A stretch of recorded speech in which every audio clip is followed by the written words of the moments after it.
నందను మించిన దొంగ. రాఘవపురం అనే గ్రామంలో నంద మరియు రమణ అనే ఇద్దరు దొంగలు ఉండేవారు. ఇద్దరూ ఒకరి గురించి ఒకరు విన్నారు, కాని ఎప్పుడూ కూడా ఎదురెదురుగా చూసుకోలేదు. ఒకరోజు నంద ఏదో పనిమీద వెళుతున్నాడు. ఎదురుగా అనుకోకుండా రమణ కలిశాడు. మాటల మధ్యలో వాళ్ళిద్దరూ రమణ మరియు నంద అని ఒకరికొకరు తెలిసింది. దాంతో ఇద్దరూ ఆశ్చర్యపోయారు. నందా, నీ గురించి నేను చాలా విన్నాను. నువ్వు నీ ప్రాంతంలో చాలా పేరుగల దొంగని తెలుసుకున్నాను. నేను కూడా నీ గురించి చాలా విన్నాను. ఇలా మనిద్దరం కలుసుకోవడం ఎంతో సంతోషంగా ఉంది. నువ్వొకసారి మా ఇంటికి భోజనానికి రావాలి. చాలా సంతోషం, తప్పకుండా రేపొస్తా అని ఇద్దరూ సంతోషంగా మాట్లాడుకుని వెళ్ళిపోయారు. తర్వాత రోజు రమణ నందా ఇంటికి భోజనానికి వెళ్లాడు. నంద రమణకి అతిథి మర్యాదలు చేసి తనకి బంగారు పళ్ళెంలో భోజనం పెట్టాడు. ఈ పళ్ళెం చాలా బాగుంది, దీన్నెలాగైనా కొట్టేయాలి అని మనసులో అనుకున్నాడు. రమణ దృష్టి ఆ పళ్ళెంపై పడిందని నంద గ్రహించాడు. రాత్రి అయింది. ఇక పడుకునేటప్పుడు తన దగ్గర ఉన్న బంగారు పళ్ళెంలో కొంచెం కదిపినా కూడా పడిపోయే విధంగా నీళ్లు పోసి దాన్ని ఉట్టిమీద పెట్టి దాని కింద నంద పడుకున్నాడు.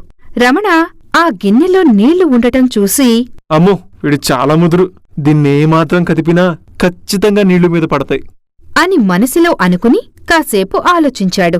తరువాత బయటకు వెళ్లి చాలా బొగ్గులు తీసుకుని ఆ బంగారు పళ్ళెంలో వేసి చూశాడు. అందులో ఉన్న నీటిని బాగా పీల్చుకున్నాయి. రమణ ఆ పళ్ళెం తీసుకుని ఊరిలో ఉన్న చెరువు దగ్గర పాతిపెట్టి గుర్తుగా అక్కడ ఒక కర్రను పాతాడు. ఆ తరువాత ఏమీ తెలియనట్లుగా వచ్చి పడుకున్నాడు. కాసేపటి తరువాత నంద నిద్రలేచి చూడగా అక్కడ బంగారు పళ్ళెం లేదు. దాంతో ఇది ఖచ్చితంగా రమణ పనే. వాడు దీన్ని కొట్టేసి ఎక్కడో దాచిపెట్టాడు అని రమణ దగ్గరకు వెళ్లి చూశాడు. అప్పుడు రమణ మోకాలి వరకు తడిచి ఉండటం చూసి నందాకి ఒక ఉపాయం వచ్చి చెరువు దగ్గరకు వెళ్లాడు. అక్కడ రమణ గుర్తుగా పెట్టిన కర్రని చూసి అక్కడ తవ్వి చూడగా నందాకి బంగారు పళ్ళెం కనపడింది. దాన్ని తీసుకువచ్చి మరలా ఇంట్లో పెట్టాడు. ఉదయం లేవగానే రమణకి బంగారు పళ్ళెం కనపడింది. అది చూడగానే రమణ ఇలా అడిగాడు, నందా, నీ దగ్గర 2 బంగారు పళ్ళాలున్నాయా? లేదు, ఒక్కటే ఉంది. ఇది నువ్వు నిన్న చూసిందే అని చెప్పటంతో ఒకరి గురించి ఒకరు తెలుసుకుని లోలోపలే నవ్వుకున్నారు. ఈ కథలోని నీతి: ముల్లును ముల్లుతోనే తీయాలి.